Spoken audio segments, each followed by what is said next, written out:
Hey guys, it's Rob here from Dodge & Fusky in for pluginboutique.com. Today we're going to be having a look at Electra by Kush Audio. Now, Electra is an amazingly nice sounding old analog EQ type emulation. It's really nice and warm. Obviously everybody has an EQ built into their DAW, but this is one that I've started using a lot recently for kind of two key aspects, which has been kind of removing and adding bass has been the main thing. I mean, it's great, you know, it has various sweepable EQs, but I'm going to kind of run through my favorite parts of the plugin. Now, obviously, normally when I do these videos, I make a bunch of kind of demo songs using synths, because that's what I tend to do the demos on. But obviously, this is an EQ, so I'm just going to run through a few examples just using it. So first of all, we're going to just start off using a bunch of samples from the Virtual Riot sample pack on Total Samples. I'm just going to go start with some chords and kind of show you what it's really nice on.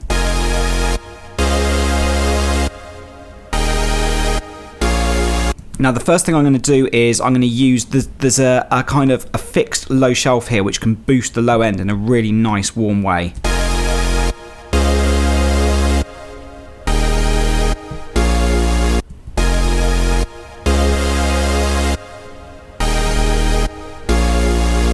The other thing that I love on this is the high pass filter.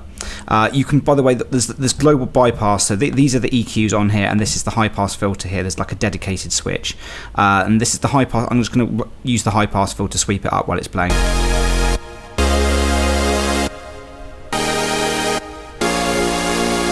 And it's super transparent sounding, so I'm just going to bypass it halfway through so you can hear.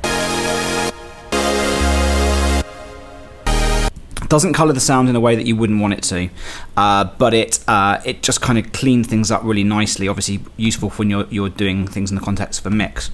I'm going to move on to using it on a kick drum, which is another thing I find it's great for. So if you've got a kick that sounds kind of cool but needs a bit of weight,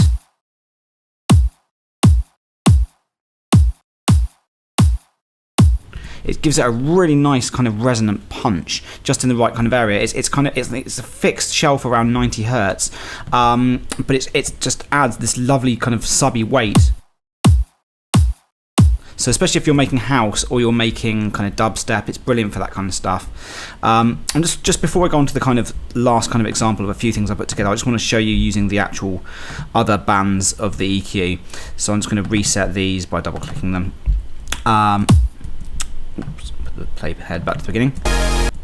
So you can see here there's sweepable EQs between 3.8K and 20K here. So you've got the top band, the mid, and then the mid and low bands here. This one starts at 30 hertz. This one I particularly like the top band. It adds a nice amount of brightness without being too brittle. And it is sweepable, but I find the sweet spot they leave it on at 3.8K is really nice. So if I just kind of tweak around with it, I'm going to warm it a bit, give a bit of presence boost.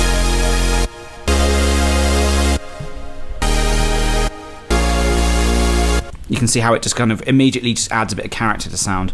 Really nice. Okay, so the last example it's pretty much a similar one to what I was doing before with the kick drum. I just want to show you using it in context of a track. So let's say I've got a little house loop. And the kick's a bit weedy sounding. This is a brilliant EQ for giving it some pump. And then a bit of presence as well.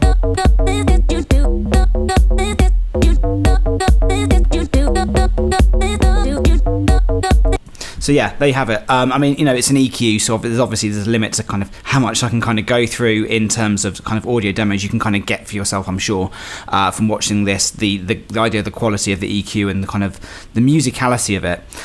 So yeah, the main things that I've been using on are like punchy kick drums and adding a bit of brightness to stuff, and then obviously the high pass filter is really useful as well. So you've got a vocal that has like a bit of low end resonance, or like I said at the beginning, these chords, and you're layering them up with stuff that has other subby content. Maybe you'd have like a mid-range basses that you just need to take the bass out, and it sweeps up to 400 hertz here, which is perfect. Obviously sort of 200-300 is where the kind of you would normally sweep up to if you were trying to make space for sub. So yeah, hopefully this video is giving you a good idea of the quality you can expect from Electra, which is really nice. And I have actually been using it in a lot of dubstep tunes recently, particularly on kick drums and sub, just to warm them up. Anyway, this has been Rob from Dodge & Fusky and for pluginboutique.com.